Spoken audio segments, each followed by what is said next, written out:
You want us to do what now? Private Johnson raised an eyebrow, his voice a perfect blend of disbelief and amusement. Sergeant Mills sighed, rubbing his temples. For the love of... I said, we're participating in an intergalactic battle simulation. The Galactic Federation wants to see how we Deathworlders handle ourselves. Oh, is that all? Johnson grinned. Here I thought you were going to ask us to do something difficult, like explain TikTok to the Zorblaxians. The rest of the squad snickered. Mills shot them a look that could have melted steel, which only made them laugh harder. Ah, humans. Give 'em certain death and they'll crack jokes. As the ragtag group of Earth's finest, and I use that term loosely, made their way to the simulation chamber, the alien generals watched with a mixture of curiosity and condescension. One Xylothian commander, sporting more tentacles than a sushi chef's nightmares, leaned over to his colleague. I bet you 50 Glarkners these primitives don't last 5 minutes, he gurgled smugly. His buddy, a Vesperian with compound eyes that made him look perpetually surprised, chittered in agreement. Make it 100. I hear they still think nuclear fusion is cutting edge. Little did they know, humans had a secret weapon. No, not our adaptability, our tenacity, or even our opposable thumbs, though those are pretty nifty. Our secret weapon was much, much dumber. All right, ladies and gents, Mills addressed his squad as they entered the sim-pod.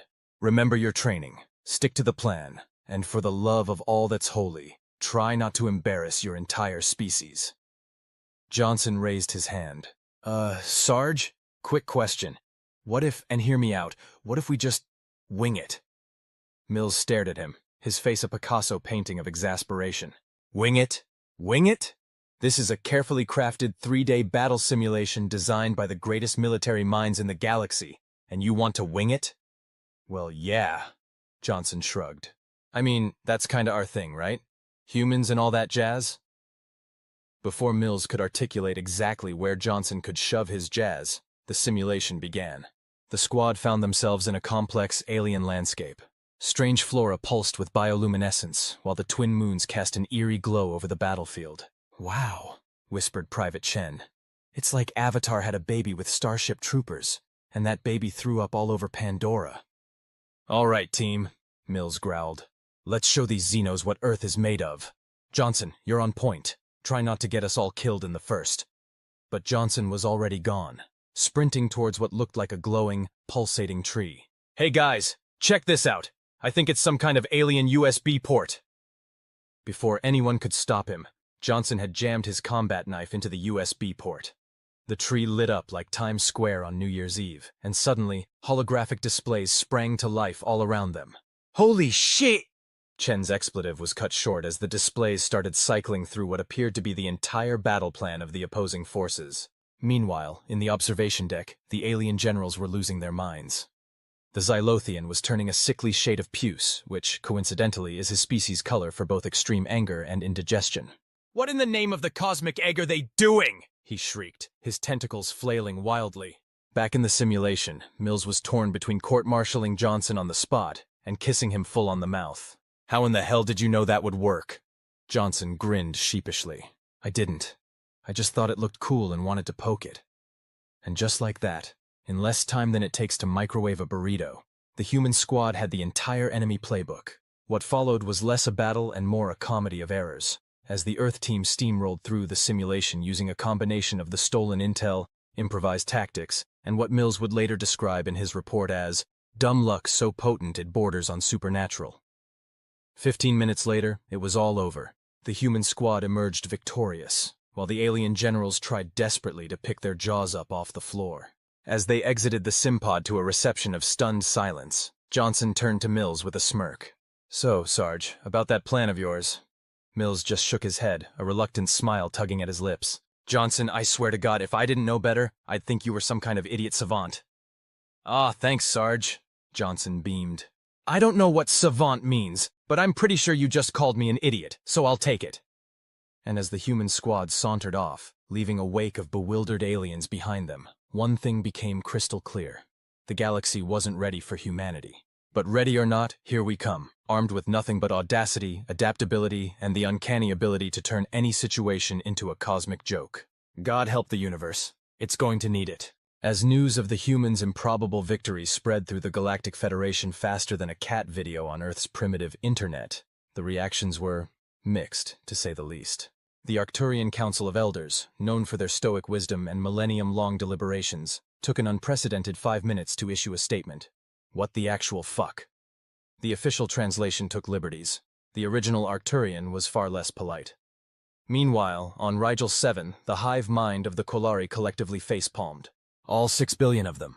Simultaneously. The resulting psychic shockwave gave nearby planets a migraine. Back on the station, our intrepid heroes were blissfully unaware of the galactic kerfuffle they'd caused. They were too busy celebrating in the only way humans know how, by turning the officer's mess into an impromptu nightclub. "I still can't believe you stabbed an alien tree!" Chen shouted over the pulsing beats of Earth's greatest hits. "Now that's what I call music, Volern 2894. Johnson, in the middle of a dance move that could only be described as a seizing octopus on roller skates, yelled back, "I still can't believe it worked." Sergeant Mills, nursing what he swore was just his first beer, narrator, it wasn't, watched his squad with a mixture of pride and resigned horror. "We're so getting court-martialed for this," he muttered into his drink. Just then, the doors to the mess hall slid open with a dramatic whoosh. A hush fell over the room as Grand Admiral Zegzulth of the Galactic Federation entered, his tentacles writhing with barely contained emotion. "You!"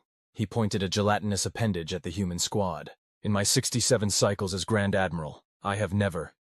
The humans braced themselves. This was it. They'd finally pushed too far. Earth would become a cautionary tale, spoken of in hushed whispers across the galaxy. "Seen such brilliant unconventional warfare," Zegzulth finished, his eyestalks wobbling with excitement. "Wait, what?" The Grand Admiral slithered forward, enveloping a very surprised and slightly grossed-out Johnson in what could only be described as a tentacular bear hug. "You, my dear boy, are a tactical genius." Johnson, his face slowly turning blue from the alien embrace, managed to wheeze out, "Thanks. I think I'm allergic to genius." Mills, seeing his private turning into calamari, quickly intervened. "Sir, while we appreciate the, enthusiasm, perhaps we could discuss this in a more formal setting." Zegzulth released Johnson, who gasped for air like a fish out of water. Of course. We must integrate this stabbing random objects strategy into our training immediately. Think of the possibilities." As the Grand Admiral slithered away, already dictating new battle doctrines to his bewildered aide, the human squad exchanged looks of disbelief. "So," Chen said slowly, "we're not getting court-martialed?" Mills sighed, reaching for another beer. "Worse, we're getting promoted." Johnson, finally catching his breath, grinned. "Sweet. Does this mean I get to stab more stuff?" "Johnson," Mills growled, "if you so much as look at another alien tree, I will personally ensure that the only thing you'll be stabbing for the rest of your career is mystery meat in the cafeteria. Clear?" "Crystal, Sarge." Johnson nodded, then paused. "But what if the mystery meat is actually an alien in disguise?" As Mills contemplated the life choices that led him to this moment, the rest of the squad burst into laughter. And somewhere, in the vast expanse of the cosmos, the universe itself seemed to chuckle. Humanity had arrived on the galactic stage, armed with nothing but audacity, dumb luck, and a penchant for poking things they shouldn't. The galaxy would never be the same. And somewhere on Earth, in a dusty Pentagon office, a general looked up from his reports with a sudden, inexplicable urge to facepalm.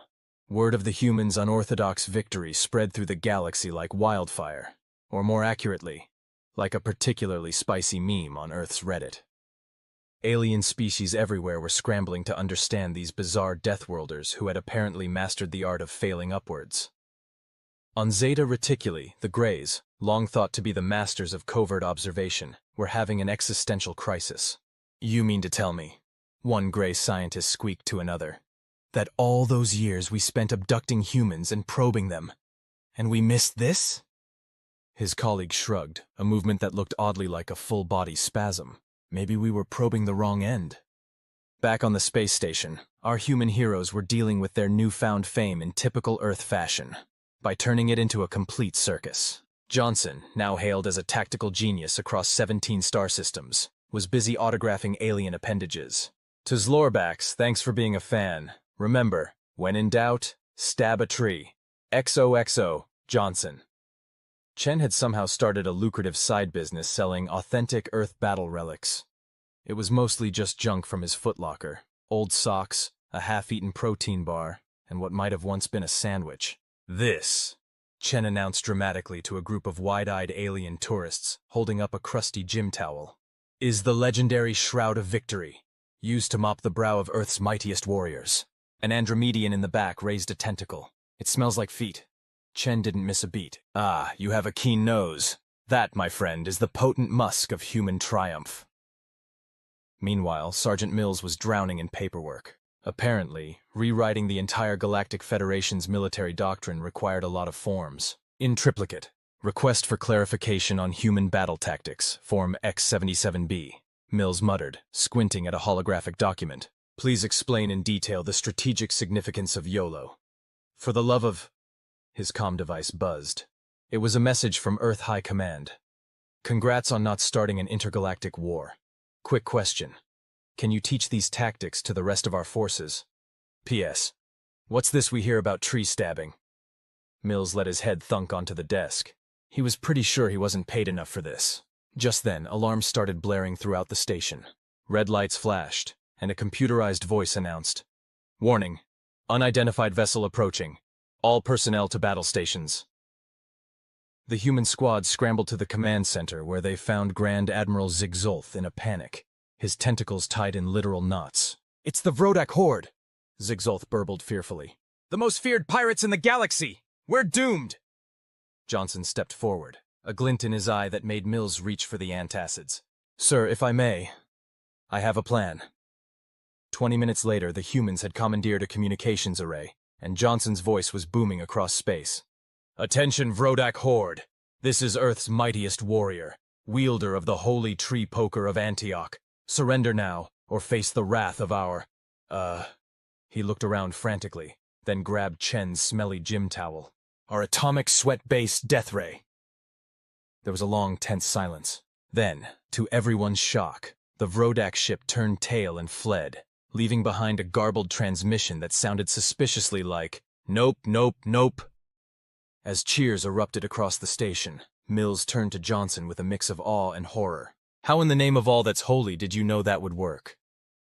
Johnson shrugged. "I didn't, but I figured if they're the most feared pirates in the galaxy, they've probably heard about us by now. And let's face it, Sarge, we're pretty scary." Mills couldn't argue with that logic. Humanity, it seemed, had found its niche in the galaxy, being so unpredictable that even hardened space pirates thought twice about messing with them. As the celebration kicked into high gear, Chen was already selling commemorative "I survived the Vrodak almost encounter" t-shirts. Mills allowed himself a small smile. Maybe, just maybe, humanity's special brand of crazy was exactly what the galaxy needed. And somewhere out in the black, the Vrodak Horde was updating their star charts. Next to the location of Earth and its colonies, they added a new warning label. "Caution. Contains humans. Approach at your own risk. Beware of tree stabbers." The galaxy would never be the same. But then again, where would be the fun in that? As news of the Vrodak Horde's hasty retreat spread, humanity's reputation in the galactic community took on a life of its own. Rumors and theories about Earth's supposed military prowess multiplied faster than tribbles on a grain ship. On Betelgeuse Fiv, a popular talk show host was in the middle of a heated debate. "I'm telling you, Zornax, these humans must be hiding something. No species can be this lucky." Zornax, a blue-skinned pundit with more eyes than common sense, nodded vigorously. "Agreed. My sources say they have a secret weapon called a Florida Man. Apparently it's so chaotic even the humans are afraid of it." Back on Earth, military strategists were having a field day trying to capitalize on their unexpected galactic fame. In a top-secret Pentagon meeting, generals huddled around a holographic display of the Milky Way. "Gentlemen," began General Hawthorne, a man whose mustache was robust enough to qualify as a sentient being, "we need to leverage this situation. Any ideas?" A young lieutenant raised her hand. "Sir, what if we leak some fake classified documents? We could claim our secret weapon is, I don't know, weaponized interpretive dance?" There was a moment of silence. Then the room erupted in enthusiastic agreement. Operation Dance Dance Revolution was born. Meanwhile, aboard the space station, our intrepid heroes were dealing with their own unique set of problems. Fame, as it turns out, is a double-edged sword, especially when you're famous for being unpredictably dangerous. Johnson found this out the hard way when he tried to make friends with a group of Arcturian diplomats in the station's lounge. "Hey there," he said cheerfully, extending a hand. "I'm Johnson, the tree stabber. Want to grab a drink?" The Arcturians recoiled in terror, their crystalline bodies tinkling like wind chimes as they shook. One of them actually shattered from stress. Johnson turned to Chen, bewildered. Was it something I said?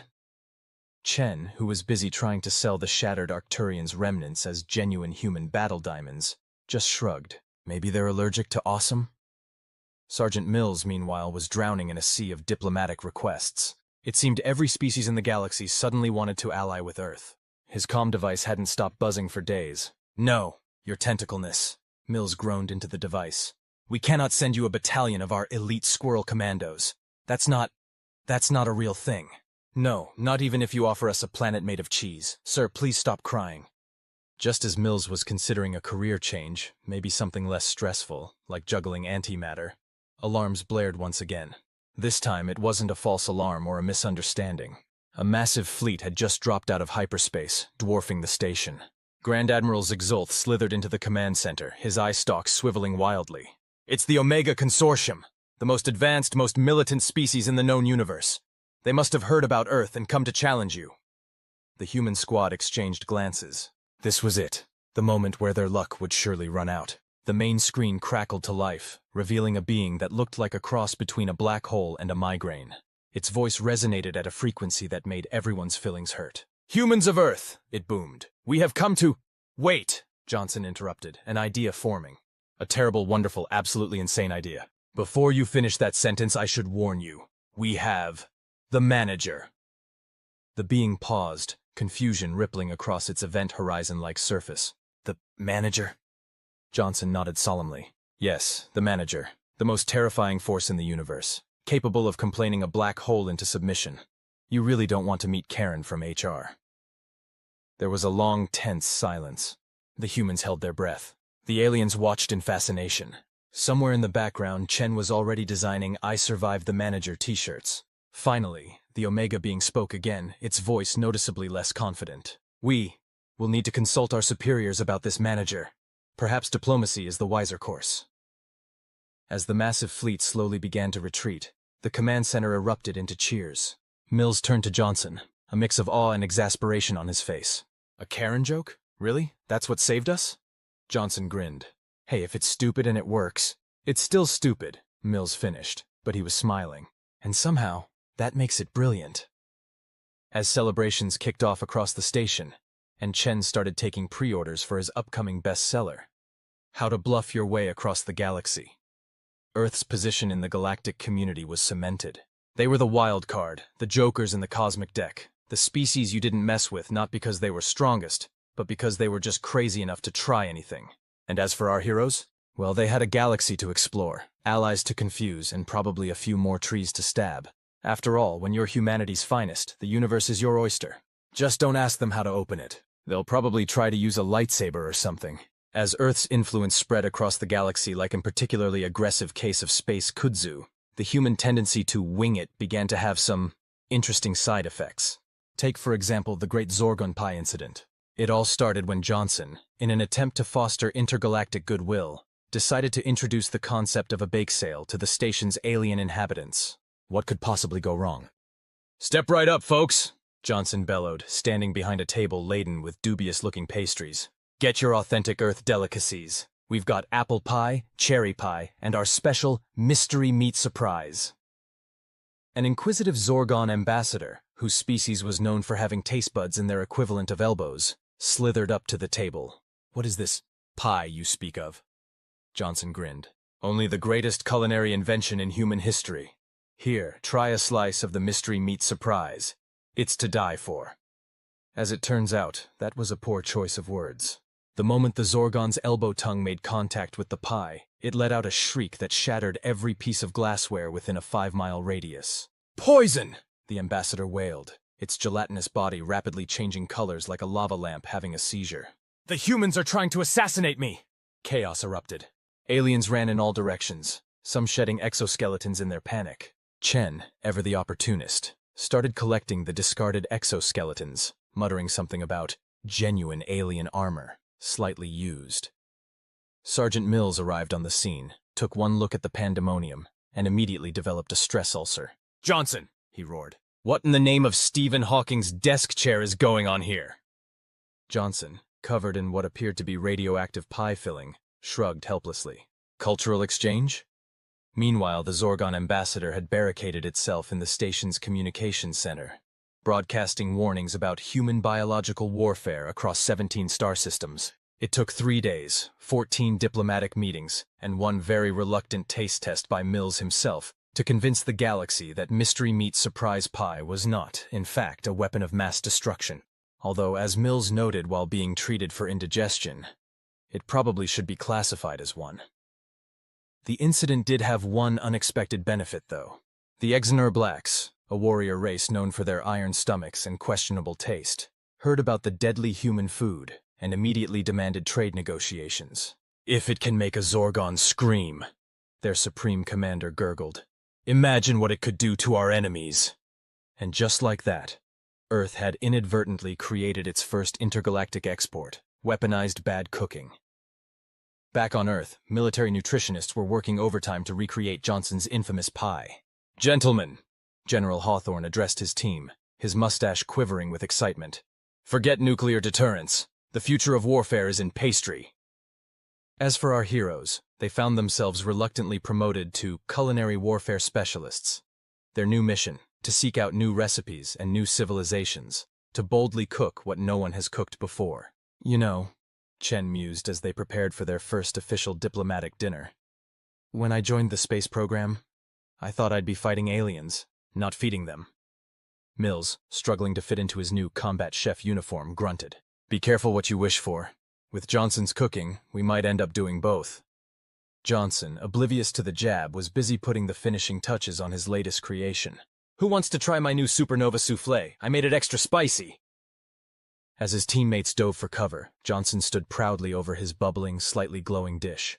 In that moment, he embodied the very essence of humanity's approach to the galaxy. Reckless, innovative, and utterly, gloriously absurd. Somewhere in the vast expanse of space, the universe facepalmed. But it was smiling too, because if there's one thing humans had proven, it's that the galaxy was a whole lot more interesting with them in it. And as the smell of Johnson's latest culinary abomination began to melt the station's air filters, one thing became clear. Humanity's cosmic adventure was just getting started. God help us all. As humanity's reputation for culinary warfare spread across the galaxy, Earth found itself in an unprecedented position of power. Alien diplomats would break out in a cold sweat, or the species' appropriate equivalent, at the mere mention of Earth cuisine. It was a brave new world of intergalactic politics where the threat of a potluck dinner could end wars before they began. Our intrepid heroes, now officially known as the Gastro-Tactical Strike Force, were dispatched on increasingly bizarre missions. Their latest assignment? Negotiate a peace treaty between the silicon-based Crystallians and the carbon-based Squishies of the Andromeda Galaxy, two species whose conflict had raged for millennia. As their ship, the USS Julia Child, approached the neutral space station where negotiations were to take place, Sergeant Mills briefed his team. All right, listen up, he growled, eyeing Johnson warily as the private stirred something ominous in a pot. Our mission is to get these rockheads and blob squads to sign a treaty. Command thinks our unique approach might succeed where traditional diplomacy has failed. Chen raised an eyebrow. So what's the plan? Threaten them with Johnson's cooking until they agree to play nice? Mills sighed. Something like that. Command wants us to host a dinner party. Apparently, fear of our food is the only thing these species have in common. Johnson beamed, holding up his bubbling concoction. No worries, Sarge. I've prepared my special peace pudding. It's to die for. That's what I'm afraid of, Mills muttered. As they docked with the station, they were greeted by the sight of the two alien delegations, carefully positioned at opposite ends of the docking bay. The Crystallians glittered menacingly, their sharp edges catching the light. The Squishies undulated nervously, leaving small slime trails in their wake. Greetings, esteemed delegates, Chen announced, somehow managing to sound both cheerful and vaguely threatening. We're your hosts for this evening's peace banquet. A ripple of terror passed through both groups. One young Crystallian actually cracked in fear. Johnson, oblivious to the tension, wheeled out a cart laden with dishes that defied description. Who's ready for some appetizers? I've got quantum quiche, Schrodinger's sushi, and everyone's favorite, singularity salsa. The Squishies recoiled, their gelatinous bodies quivering. The lead Crystallian, a being that looked like a sentient chandelier, spoke in a voice like grinding glass. Is this some new form of torture? We were promised negotiations, not execution. Mills stepped forward, his face a mask of diplomatic neutrality. Oh no, your crystalliness. This is how we humans forge lasting peace. Nothing brings people together like shared trauma. I mean, a shared meal. What followed was perhaps the most surreal dinner party in galactic history. The Crystallians and Squishies, united in their terror of the human cuisine, huddled together at one end of the table. Johnson, playing the role of enthusiastic waiter, kept bringing out increasingly alarming dishes. And for the main course, he announced proudly, Apocalypse Asado, with a side of doomsday dumplings. Chen leaned over to Mills, whispering, Is it just me, or is Johnson's cooking actually getting worse? Mills nodded grimly. I think he's achieved sentience. The food, I mean, not Johnson. As the night wore on, a curious thing happened. The Crystallians and Squishies, faced with a common enemy, the dinner menu, began to talk, first in whispers, then in normal tones. By the time Johnson wheeled out the black hole brownie surprise for dessert, the two species were practically best friends. You know, the Squishy leader burbled to his Crystallian counterpart, our conflict seems rather petty in the face of this. He gestured vaguely at Johnson, who was now wearing the black hole brownie as a hat. The Crystallian leader nodded, a sound like wind chimes in a blender. Indeed. Perhaps we have more in common than we thought, like a shared will to live. And just like that, as Johnson's brownie began to warp the fabric of space-time, peace was achieved. The treaty was signed in record time, with both species agreeing to mutual defense against human gastronomy as the first article. As the USS Julia Child departed, leaving behind a very relieved but slightly traumatized pair of alien species, Mills turned to his team. Well, I'll be damned, it actually worked. Johnson grinned, still wearing the brownie hat, which was now softly humming the theme from 2001, A Space Odyssey. See, Sarge? I told you my cooking would bring people together. Mills just shook his head, a reluctant smile tugging at his lips. Johnson, I don't know if you're a genius or a madman, but right now I don't care. Let's go home. As their ship jumped to hyperspace, Chen was already drafting a pitch for a new intergalactic cooking show. Dining with the stars, and hoping they don't declare war. Somewhere in the vast cosmic kitchen of the universe, the recipe for peace had been rewritten. And the main ingredient? Pure, unfiltered human insanity, with a dash of inedible space cuisine. The adventure continues, one questionable meal at a time.